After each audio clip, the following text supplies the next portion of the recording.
Devotee nation நேயர்களுக்கு சதீஷ் ராவின் தமிழ் புத்தாண்டு வாழ்த்துக்கள்.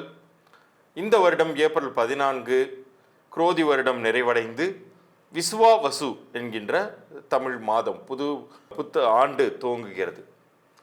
இந்த ஆண்டின் தன்மையே பார்த்திங்கன்னா நிறைய தானியங்கள் பெருகி வளமையை தரக்கூடிய ஆண்டாகவே இது அமைதுன்னு சொல்லலாம்.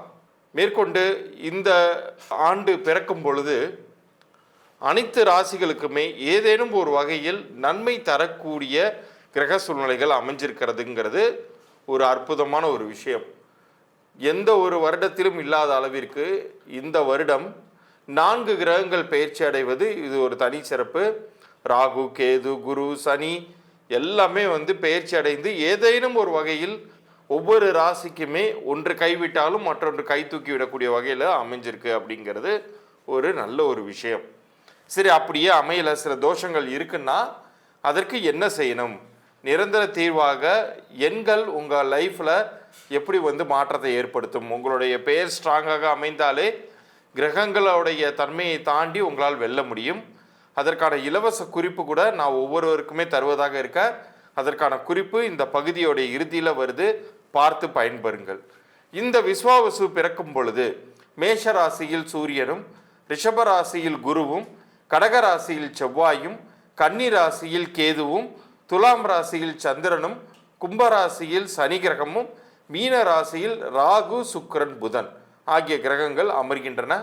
இது ஒவ்வொரு ராசியினருக்குமே என்ன விதமான பலன்களை தரப்போகிறது என்பதை விரிவாக பார்ப்போம். பாருங்கள். கன்னி ராசிக்கு விஸ்வாவசு ஆண்டு 2025 எப்படி இருக்க போகுது அப்படிங்கிறத விரிவாக பார்க்க போகிறோம்.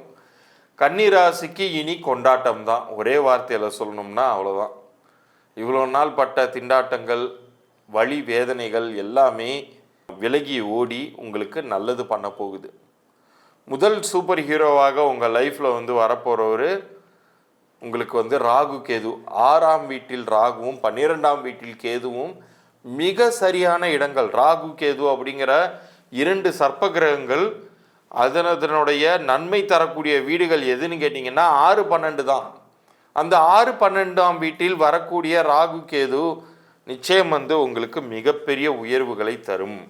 கவலையே வேண்டாம். அடுத்ததாக 10ஆம் வீட்டிற்கு வரக்கூடிய குரு பகவானால் உங்களுக்கு வியாபாரத்தில் மேன்மை, செய்தொழிலில் வெற்றி. ஒருவேளை நீங்கள் உத்தியோகஸ்தர்களாக இருக்கிறீங்கன்னா உங்களுக்கு ப்ரொமோஷன் கிடைப்பது, ஒரு அடுத்த நிலைக்கான சம்பள உயர்வு கிடைப்பது, இது எல்லாமே நிகழக்கூடிய மிக அற்புதமான ஒரு ஆண்டாக அமையப்போகுது. ஸோ நீங்கள் என்ன பண்ணணும்? உங்களை எக்யூப் பண்ணிக்கணும். உங்களை அதுக்குரிய ஒரு நிலைக்கு தகுதிப்படுத்தி கொள்ள வேண்டும். நமக்கு அது எப்போ கிடைக்க போகுது? அதனால் நம்ம இப்போ இருக்கிற இடத்துலையே அப்படியே வாழ்ந்துட்டு போயிடலாம் அப்படின்னு நினைக்காம உங்களுடைய தகுதியை உயர்த்தி கொள்ளக்கூடிய அளவுக்கு நீங்கள் ஒரு அண்டர் கிராஜுவேட்டாக இருக்கீங்களா, நீங்கள் அடுத்த கோர்ஸ் ஏதாச்சும் கரஸில் சேர்ந்து உங்களை போஸ்ட் கிராஜுவேட்டாக நீங்கள் வச்சுக்கோங்க. அப்போ உங்களை தேடி அந்த பதவி உயர்வுங்கிறது தகுதியின் அடிப்படையில் உங்களுக்கு சேரும். அதற்கான தன்மையை குரு ஏற்படுத்தி தருவார்.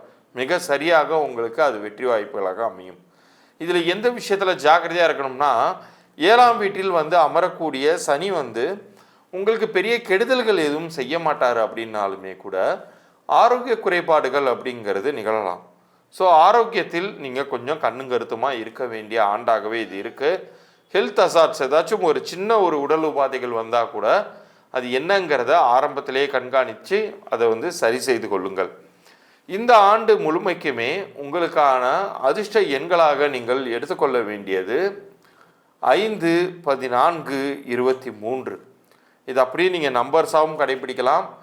ஒருவேளை தேதிகள் என்றால் இந்த தேதிகளில் உங்களுக்கான முக்கியமான விஷயங்களை நீங்கள் வைத்து கொண்டால் அது காரிய ஜெயத்தை தரும். முடிந்தால் நீங்கள் பழமை வாய்ந்த பெருமாள் ஆலயங்களுக்கு நீங்கள் சென்று வரலாம். பெருமாள் ஆலயம்னு சொல்லும் போதே எல்லாருமே வழக்கமாக சொல்லக்கூடிய இடம் என்ன? ஸ்ரீரங்கம், திருப்பதி இதெல்லாம் சொல்லுவாங்க இல்லையா? இந்த முறை வேறு ஒரு இடமான உப்பிலியப்பன் கோயில் அப்படின்னு சொல்லக்கூடிய அங்கே போய் பெருமாளுக்கு உப்பு சாற்றுவாங்க. உப்புங்கிறது பொதுவாகவே சரி நெகட்டிவ் எனர்ஜிஸை ஒரு மனிதரிடம் பிரித்தெடுக்கக்கூடிய வல்லமை அப்படிங்கிறது உப்புக்கு ரொம்ப அதிகம் உண்டு. ஸோ அந்த உப்பிலியப்பன் கோயிலுக்கு நீங்கள் சென்று வரும்போது நான் கொஞ்ச நேரத்துக்கு முன்னாடி சொன்னேன் இல்லையா, உடல் உபாதைகள் ஏற்படுத்தக்கூடிய இடத்துல வந்து சனி வந்து அமர்ந்திருக்காருன்னு. அது போன்ற ஒரு நெகட்டிவ் விஷயங்கள் எல்லாமே உங்களை விட்டு விலகிடும். உங்களுடைய ஆரோக்கியம், தேக ஆரோக்கியம் சிறப்பாக இருக்கும் பொழுது தான் உங்களுடைய மன தெளிவும் சிறப்பாக இருக்கும், நீங்கள் எடுக்கக்கூடிய செயல்பாடுகளும் சிறப்பாக இருக்கும் அப்படிங்கிறத நீங்கள் புரிஞ்சுக்கணும். நீங்கள் முடிந்தால் திருச்செந்தூருக்கு கூட ஒரு முறை போயிட்டு வாங்க. அங்கே இருக்கக்கூடிய கடலில் 3 முறை முங்கி எழும்பொழுதும் இதே தன்மை உங்களுக்கு காணப்படும். ஏதேனும் ஒரு சில சிறு சிறு குறைபாடுகள் கூட பின்னாடி பெரிய ஒரு வேலையை வச்சிடும் நமக்கு உடல் ரீதியாக. ஆனால் இந்த மாதிரியான தெய்வ வழிபாடுகள் செய்யும் பொழுது அது முழுமையாக உங்களை விட்டு விலகிவிடும். இப்போ இவ்வளோ நேரம் நீங்கள் பார்த்தது தமிழ் புத்தாண்டிற்கான பொது பலன்கள் எல்லாமே பார்த்தீங்க. இதில் யாருக்கெல்லாம் வந்து யோகங்கள் அதிகமாக இருக்குது அப்படின்னு சொல்லப்பட்டிருந்தாலும், சில பேருக்கு வந்து லைஃபே வந்து மாறும்னு சொல்லப்பட்டிருந்தாலும் அப்படியெல்லாம் ஒன்றுமே நடக்க மாட்டேங்குது அப்படிங்கிற அங்கலாய்ப்புகள் கேட்காமல் இல்லை. எல்லா நேயர்களுமே என்ன சொல்கிறாங்கன்னா, யூடியூப்பில் ஆஹா ஓஹோ அப்படி இப்படிங்கிறாங்க, ஆனால் ரொம்ப கஷ்டமாக இருக்குங்க அப்படிங்கிறாங்க. ஒரு சில பேர் வந்து கஷ்டம் தீரவே மாட்டேங்குது, இது தவிர இன்னும் வேறு கஷ்டம் வருதுன்னு வேறு சொல்கிறீங்க, இதுக்கு எண்டே கிடையாதா அப்படின்லாம் கேட்குறாங்க. இப்போ உங்களுக்காகவே நான் சொல்லக்கூடியது என்னென்னா, ஒரு நபருக்கு குருவினுடைய அருளும் குலதெய்வத்தினுடைய அருளும் இருக்கும் பொழுது தான் எண்கணித ரீதியான பரிகாரம் அப்படிங்கிறதே உங்களுக்கு கிடைக்குது அப்படின்னு நான் சொல்கிறேன். இப்போ கிரகங்கள் அப்படிங்கிறது நம்மளால் பிடிச்சி நிறுத்தவே முடியாது. அது சுற்றுவட்ட பாதையில் அது நியமிக்கப்பட்ட விதியில் சுற்றி கொண்டே தான் இருக்கும். அது சுற்றும் போது அது கொடுக்கக்கூடிய பலன்களை கொடுத்தே தீரும். இப்போ மழை பொழியணும் அப்படின்னா பொழிந்தே தீரும். ஆனால் நீங்கள் நனையாமல் உங்களை பாதுகாத்துக்கிறதுக்கு நீங்கள் எப்படி வந்து ஒரு ரெயின் கோட்டோ ஒரு கொடையோ பிடித்து கொள்கிறீர்களோ, அது மாதிரி எண்கணிதம் அப்படிங்கிறது உங்கள் பெயரின் அடிப்படையில், உங்கள் பெயர் உங்கள் பிறந்த தேதிக்கும் கூட்டிய எண்ணிற்கும் மிக சரியான எழுத்துக்களில் அமைந்திருந்தால், அதிர்ஷ்ட எண்களில் அமைந்திருந்தால் நீங்கள் காப்பாற்றப்படுவீர்கள், நீங்கள் வாழ்க்கையில் ஜெயிப்பீர்கள். இப்போ ஏற்கனவே இப்போ அமைஞ்சிருக்கிற உங்களுடைய பெயர் சாதகமாக அமைஞ்சிருக்கா பாதகமாக அமைஞ்சிருக்கா, உங்கள் பிறந்த தேதியுடைய தன்மை என்ன, கூட்டுத்தொகையுடைய குணநலன்கள் என்ன, இது எல்லாத்தையுமே நான் உங்களுக்கு இலவச பொது பலன்களாக கொடுப்பதாக இருக்கேன். இதற்கு நீங்கள் செய்ய வேண்டியது உங்கள் பிறந்த தேதியும் உங்கள் பெயரையும் எனக்கு வாட்ஸ்அப்பில் அனுப்பணும். கீழே தெரிகிற வாட்ஸ்அப் எண்ணிற்கு அனுப்பணும். இது கிரகங்கள் ரீதியான பலன்கள் அல்ல, எண்கள் ரீதியாக, எண் கணிதம் ரீதியாக உங்களுடைய பிறந்த தேதி குணநலன்கள், உங்கள் பெயர் எப்படி அமைஞ்சிருக்கு, அது என்ன விதமான பலன்களை உங்கள் வாழ்க்கையில் கொடுத்துக்கிட்டு இருக்குங்கிறத இலவச பொது பலன்களாக நான் தருவதாக இருக்கேன். அது உங்களுக்கு அச்சு அசலாக பொருந்தி இருக்கிறதுக்கான வாய்ப்புகள் தான் அதிகம்.